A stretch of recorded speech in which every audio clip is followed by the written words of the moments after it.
Ganito gawin nyo sa paborito nyong isdang galunggong. Hugasan nyo muna ng maigi para malinis talaga yung ating kakainin guys ha. Mga 3 beses ko pala hinugasan yan. Gagamit tayo dito tanglad guys. Pit-pitin lang natin guys para lumabas yung aroma niya guys. Tapos tadtarin natin ng maigi. Gagamit din tayo dito 3 pirasong bawang. Sili guys, ganyan kadami para manghang. Tapos umpisahan na natin guys. Maglagay lang tayo ng kaunting mantika. Painitin lang natin ng kaunti. Ilagay na natin yung buto ng aswete. Papalabasin natin yung masarap na kulay guys. Tapos kapag lumabas na guys, tanggalin lang natin yung buto. Ilagay na natin yung mga lamas. Maglagay tayo agad ng paminta. Saka natin gisahin ng maigi guys. Papalabasin natin yung masarap na aroma. Tapos patis guys, 3 takip. Gisahin natin sa patis. Patutuyuan natin sa patis. Para lumabas talaga yung masarap na lasa guys. Tapos ilagay na natin yung isdang galunggong. Ipapatas lang natin guys ha, para pantay din yung pagkaluto ng isda. Tapos tubig, pangpalasa, asin, saka bitchin, saka maraming sili guys. Yan ang magpapagana guys. Tapos suka, mga 5 kutsarang suka guys. Tapos takpan natin. Saka natin lutuin sa loob ng 5 minuto. Hugasan muna natin yung okra guys. Pagkalipas ng 5 minuto, sakto na yung pagkaluto ng sili saka isda guys. Tikman muna natin, kampiyon ang lasa. Malinamnam, maasim-asim, maalat-alat at napakabango ng sabaw guys dahil sa tanglad. Tapos nilagay ko lang yung okra guys. Pakuluan lang natin ulit sa loob ng 3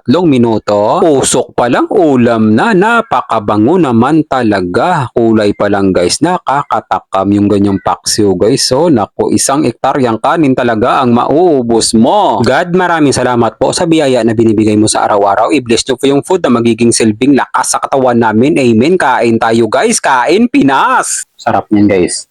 Sabaw natin dito sa bahaw na kanin guys. Yan. Yun. Para sa inyong lahat guys.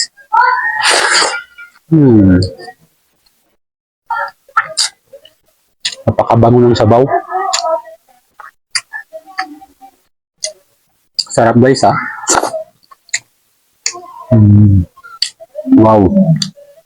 Maraming salamat nga pala sa ating mga kababayang OFW sa palagi niyong panonood. Ingat po kayo palagi dyan kung saang bansa man kayo. Maraming salamat din sa ating mga followers sa palagi niyong panonood. Ingat po kayo palagi dyan kung saang lugar man kayo.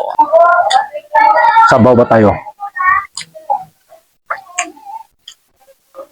Lagyan natin ng sili para manghang. Yan. Ba?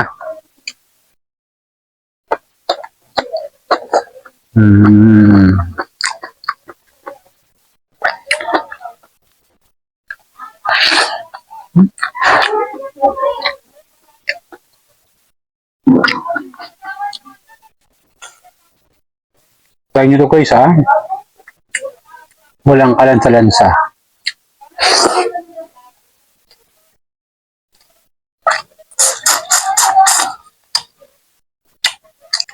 Guys, medyo mahaba na ang video. Bibigyan ko na kayo ng pangmalakasan.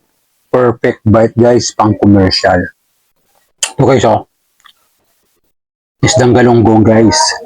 Sausaw nyo lang dito guys. Sa pinakasabaw na masarap. Patong natin sa bahaw. Buhusan pa natin guys para masarap na masarap talaga. Yan. Siksik liglig talaga yung lasa niyan guys. Para sa inyong lahat guys. Kampiyon.